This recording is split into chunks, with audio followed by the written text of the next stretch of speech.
Haiti in about 1750. His mother was a Haitian slave and his father was French. His homestead was where the current-day Tribune Tower and Wrigley Building are located on North Michigan Avenue. He had about 20 acres at that site. He was there for about 20 years. Right now, though, we're making our way beneath the double-decker Lakeshore Drive Bridge, one of 4 double-decker drawbridges that span the Chicago River. As we clear the roadway, we have an explosion of buildings and architecture directly before us. Now, I'm going to get to most of these buildings in a few short moments. I will wait what you can say about Trump. But about a block and a half in front of us, just to the right of that very tall white building there, which is more than 1,000 feet tall and has no corner offices, just to the right of it behind that tower crane, notice a building there that has a wavy texture pattern to the floor plate as the building rises in height, and also notice how the reflective glass on the east side of the building here creates a number 4. The building there with the waves, that is called Aqua. That is the tallest building in North America, designed by a female-owned architectural firm, Studio Gang Architects. The architect's name is Jeannie Gang. She's headquartered right here in Chicago. The number 4 was not really placed there on purpose, it was kind of a fluke. Notice where there are no balconies, that is where the glass is most reflective to help keep the ultraviolet rays of the sun from penetrating. We have a balcony that is going to cast shade across the pane below it, hence that pane need not be reflective.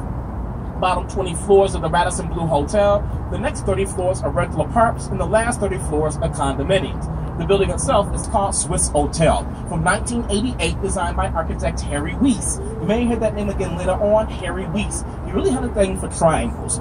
Here, the triangular shape helps to maximize river views from the hotel rooms. But personally, I like the gap to our left, where the colors, shapes, and textures of all 3 buildings slam together. Triangular shaped Swiss Hotel. In the background, the horizontal wavy lines of Aqua. On the corner of the vertical lines into Office Building, 1979. And again, that's one thing I want you all to do today. Use your eyes. Even if you tune me out, use your eye. See what you like, see what you don't like, see what flows, see what doesn't work. Built. However, it no longer is. Not because a taller building has been built covered with marble, but that structure is no longer clad with that material. Back in the late 80s, they realized that thin marble was cracking and buckling was in danger of falling off the building. Whoops.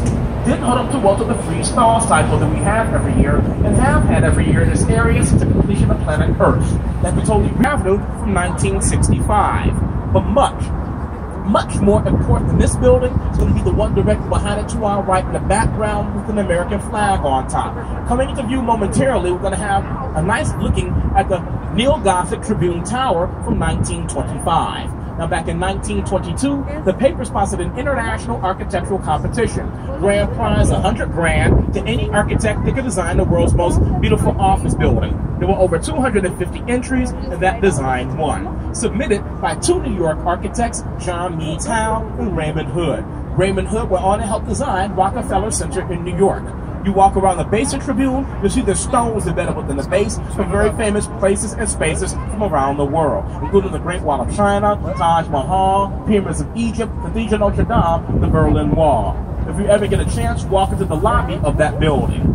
Last year, the Tribune sold the tower and the adjoining parking lot for $240 million. It will be redeveloped. Don't know to what just yet.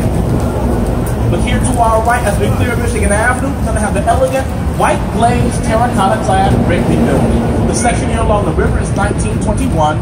The northern half is 1924. Spanish Revival in its design with some French Renaissance elements. It's clad with 6 different shades of white glazed terracotta that gets progressively lighter as the building ascends in height. This is the structure that Chewing Gum built, designed by Graham Anderson, Probst, and White, clad with more than 20,000 of those terracotta tiles. The tall reflective glass building directly here in front of us with a needle-like spire on top. This is the city of Chicago's 2nd tallest building. The height does include the very top and tip of that spire. Trump International Hotel and Tower, completed back in 2009, designed by Adrian Smith, formerly of Skidmore, Owings & Merrill. It rises 1,389 feet. As the building itself does ascend in height, we have setbacks at different levels. Those setbacks relate to the roof lines and surrounding structures. First setback to the roof line of the Wrigley Building. That first setback, we have 16 arrested